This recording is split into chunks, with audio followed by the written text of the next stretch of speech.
Just for You, a novel by Kennedy Brown. Synopsis. Yo, so this is the real deal about what happens when you think you grown and some smooth-talking older dude makes you believe he's your ticket out the hood. My name is Dorothy Dandridge Barnes, I'm 17 and I messed up bad. It all started when me and my sister Nina went to check on our oldest sister Marilyn at college. Come to find out, sis wasn't even in school no more. She was out here living her best life working at this bougie gentleman's club called Mary's Place. I'm talking townhouse, designer bags, new whip, the whole nine. And honestly, I wasn't even mad. I was impressed. That night changed everything though. Nina got drugged and violated by some rich dude with connections, and instead of getting justice, my mama took $75,000 to keep quiet and even put Nina in a mental hospital to shut her up. That messed me up. Not just what happened to my sister, but how everybody in my family just folded for that money. But me? I met Alan Kelly that same night. 27, fine as hell, pilot for a private jet company. He treated me like a queen. Expensive restaurants, shopping sprees made me feel seen. My mama tried to shut it down, talking about he was too old for me, but I was about to turn 18 and graduate. I felt like I knew what I was doing. So when Alan said he wanted to be with me, I left home. Straight up walked out and didn't look back. For 2 weeks, I was living the dream in an extended stay motel. We were together every day and night. I thought I found my person. Then I got pregnant. Alan acted all happy, gave me $10,000 to shop for the baby, took me to this exclusive rooftop restaurant to celebrate. I really thought we were about to be a family. But a few days later, ghost. Blocked my number, blocked me on everything. Gone. Come to find out, this man got a whole wife and 3 kids I didn't know nothing about. He just dipped and left me pregnant, broke, and basically homeless at 17. I had to get a job at that same motel just to survive. Now I'm working reception, pregnant, trying to figure out how I'm gonna raise this baby by myself. And the whole time I keep thinking about how I treated Nina after she got violated. How I was so caught up in Alan and his promises that I didn't really have her back when she needed me most. Now here I am, about to be somebody's mama, too stubborn to go home and admit I was wrong, but scared I can't do this on my own. This is my story about learning the hard way that everything that glitters ain't gold. And some men will tell you exactly what you want to hear just to get what they want. Just for You is about the consequences of moving too fast with the wrong person, family secrets that hurt more than they protect, and what it really means to grow up when you got no choice but to figure it out. Chapter 1. Dottie. Great Expectations. In 9 months. It's been 11 months since I walked out my mama's house thinking I was about to live my best life with Alan Kelly. 11 months since I chose a man 10 years older than me over my own family. And now look at me. Belly big as hell, working a front desk job at Down Home Extended Stay, the same motel where Alan used to lay up with me before he found out I was pregnant and disappeared like smoke. I should have known better. That's what everybody gonna say when they find out. You should have known better, Dottie. But when you 17 and somebody treat you like you matter, like you special, like you the only person in the world, you don't think about what you should know. You just feel what you feel. Let me take you back to where this all started. The weekend me and Nina went to visit Marilyn at college. We was so hyped to see our big sister doing her thing, getting her education, making something of herself. Our daddy had been paralyzed in an accident and things at home was tight. My brothers Carrie and Clark was trying to step up. We all moved into a bigger house together, and it felt like we was just starting to get back to normal. Mama finally agreed to let us visit Marilyn. We took the Greyhound up there, ready to see her dorm room and meet her college friends. Instead, what we found was that Marilyn had dropped out and was living in a whole townhouse with 2 other girls, Sonia and Arias. Designer clothes hanging in the closet, brand new Lexus in the driveway, expensive perfume on the dresser. All from working at Mary's Place. Mary's Place wasn't just some regular club. This was where rich men came to be entertained by beautiful women, where dates cost more than my mama made in a month, where the champagne flowed like water and everybody pretended like what was really going on wasn't really going on. Marilyn swore us to secrecy. And honestly, I wasn't trying to snitch. Not when I saw how good she had it. That's what I wanted, to not have to worry about money, to wear nice things, to feel like I was more than just another girl from Sunnydale Village who wasn't gonna amount to nothing. That night, Marilyn took us to a party at Mary's Place. That's where I met Alan. I can still see him looking at me from across the room. Smooth brown skin, fresh cut, Tailored suit that probably cost more than our rent. He walked right past all the grown women in there and came straight to me. Me. Little Dottie Barnes who never had nothing and wasn't supposed to be nothing. "What's your name, beautiful?" he asked, and I swear I felt like Cinderella at the ball. "Dorothy. But everybody calls me Dottie. Can I call you mine?" Corny, right? But at 17 that line hit different. This man, this fine, successful, grown man wanted me. He opened doors for me, held my hand, took me to Capri's Italian high-rise restaurant, and told me to order whatever I wanted. He picked me up to buckle my seatbelt in his Hummer because I was too short to climb up myself, and he did it so gentle like I was precious.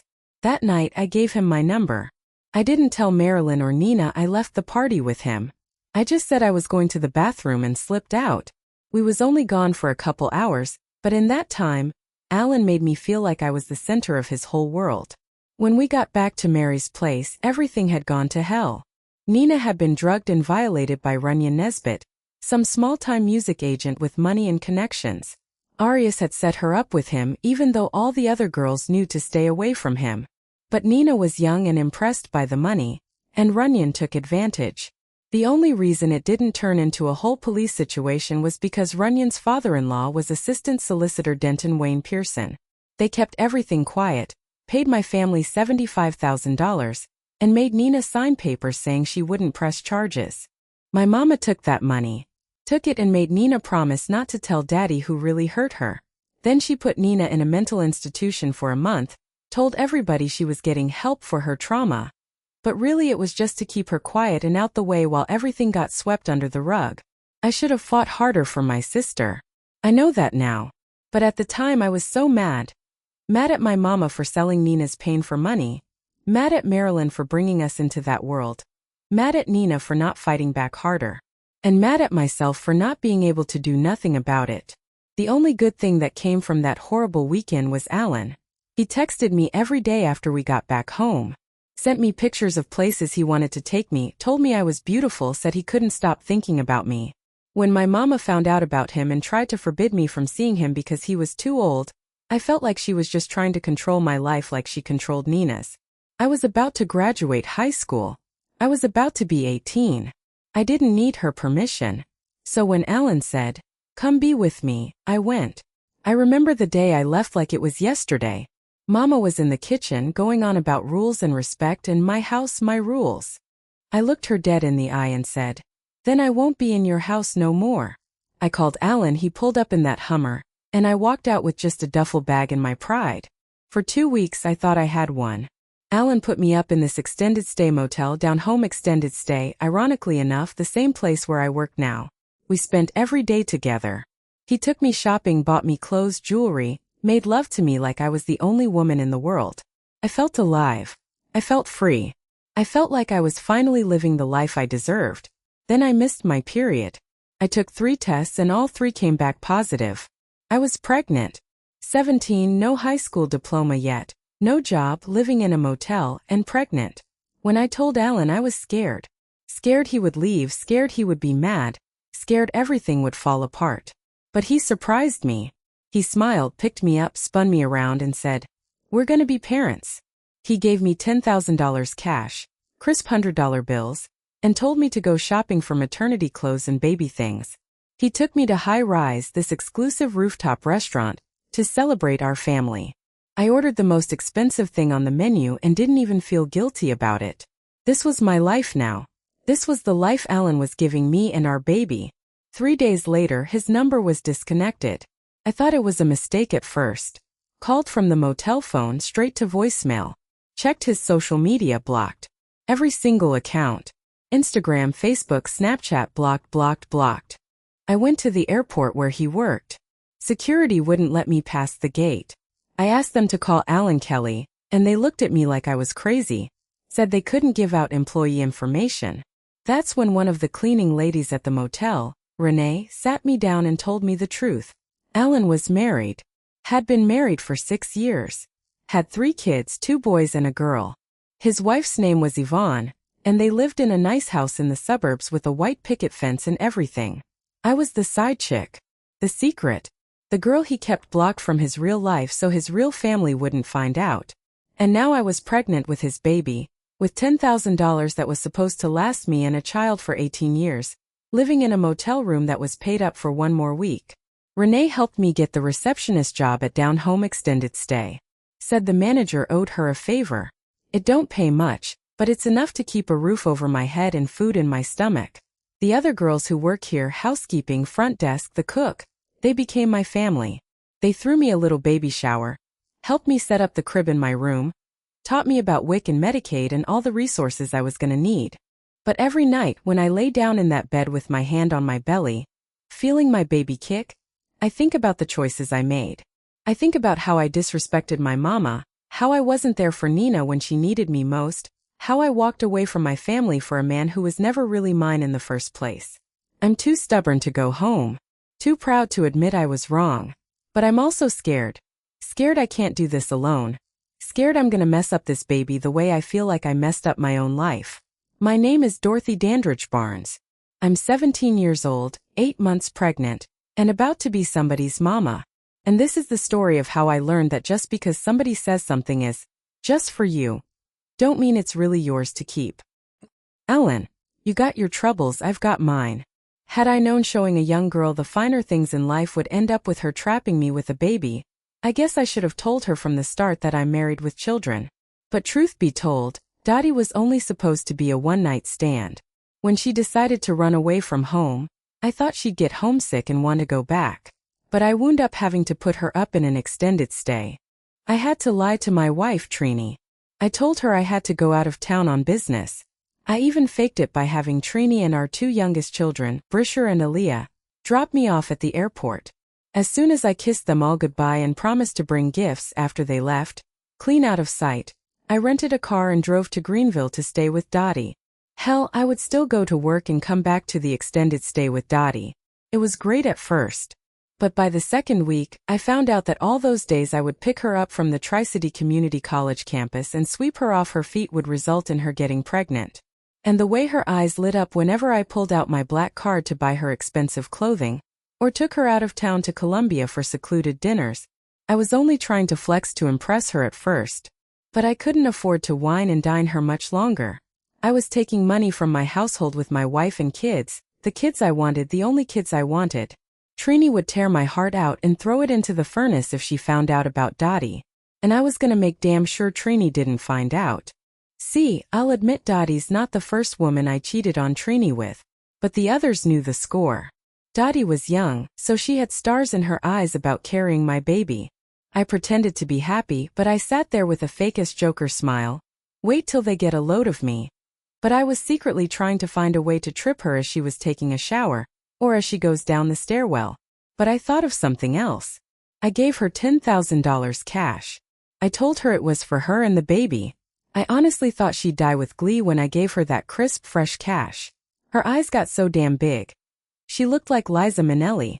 I played the part as long as I could.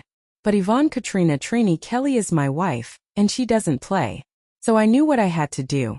Any grown-ass woman would have taken that $10,000 after being ghosted and said, "Yeetus to the fetus," the moment they realized I skipped out. But not Dottie. Even after 2 weeks since she heard from me, found herself blocked from everything involving me, she tried to reach me. I blocked her. She tried calling from the extended stay. I blocked that number. She tried from other people's phones.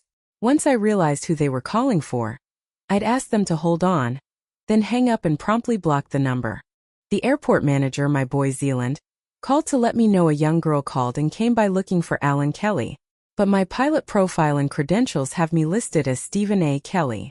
Zealand understood my situation because he himself was in the same sticky situation a few years ago. Only difference is he divorced his first wife for the side chick, who was once a student at the community college he worked for. He also lost his job behind that shit and is utterly miserable. That wasn't gonna be me. I still keep an eye on Dottie though. I usually drive Yvonne's car since Dottie wasn't familiar with it. So I drive by behind tinted windows, and I found out that she took a receptionist job at the extended stay. But just like with Zealand, my other friend Charles is part owner of the place, and I make sure Dottie is good by sending Charles an extra $200 to add to Dottie's pay. But that's as much as I can and will do. I never asked her to leave home. She left on her own recognizance, without any suggestions or help from me. And I never lied to her. I didn't tell her I was married and already had a family, but she never asked. She saw that I had money, and that was all that mattered to her. I barely said howdy doody, and she was draped all over me like a velvet Prada robe. Young, dumb, and gold digging will pay a young girl's fare straight to nowhere. I see she's getting bigger by the day, but I can't help her any more than I already have. I mean, I'm sure once she drops that load she can and will get down and get up. She'll be a more experienced type of gold digger. Nina. Not worth the emotion. I just stand in awe at the large acres, but knowing the history that came along with the property made me want to question my mama's sanity. Any attention she could get, she graciously accepted it, good or bad. It seems since Daddy's accident, she relished the praise and attention for being there for Daddy, taking care of him. And she smiled and hung her head at a humble angle. But I always wondered, why does she deserve praise for that? I mean, isn't that what she's supposed to do?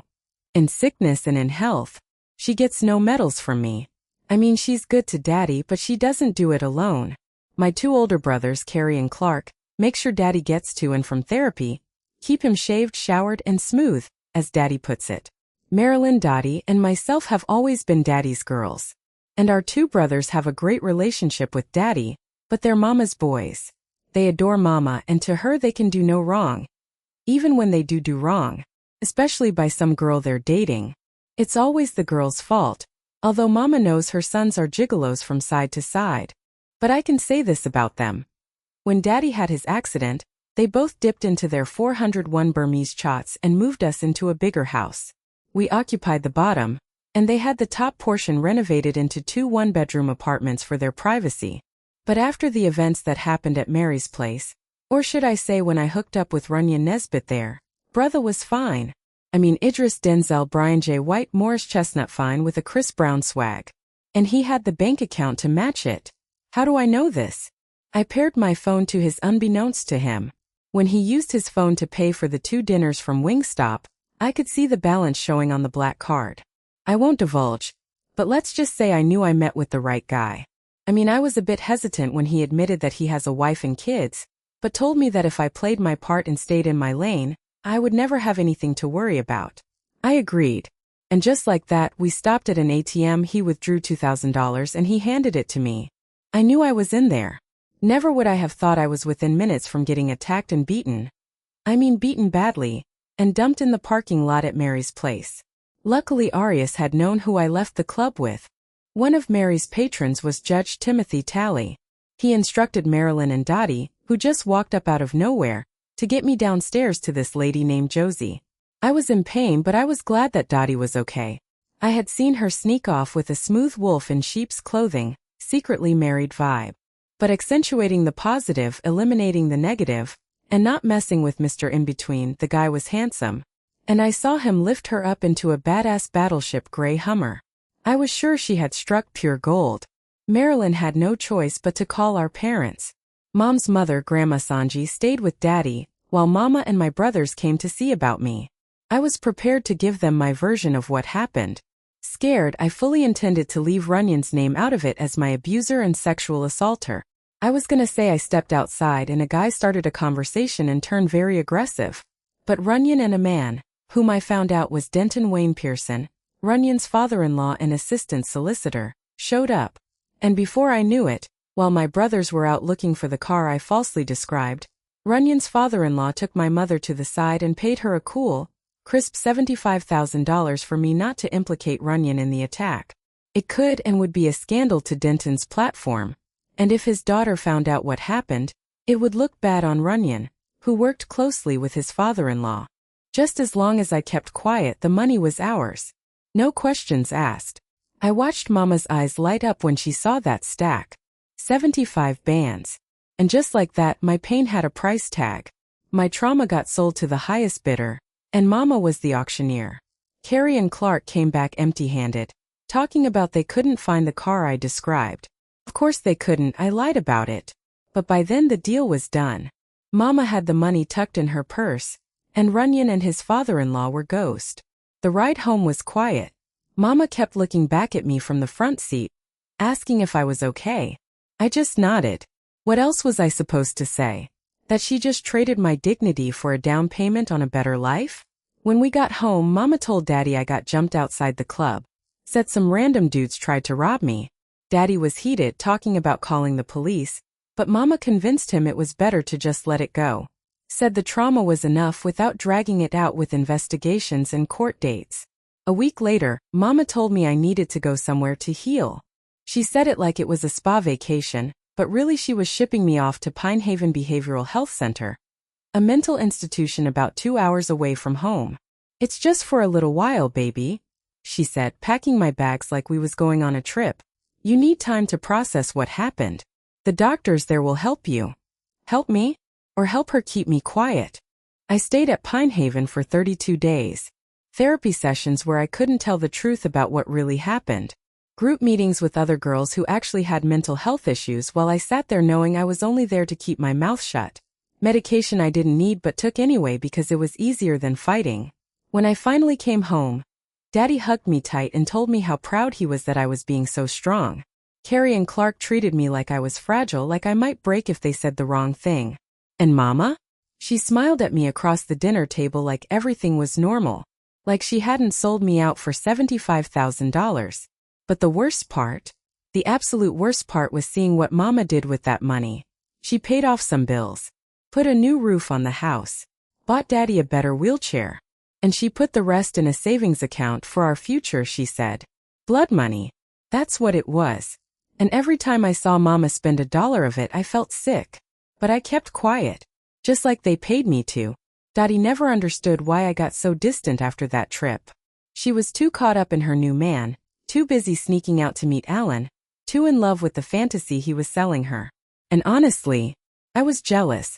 She got to be happy while I was drowning.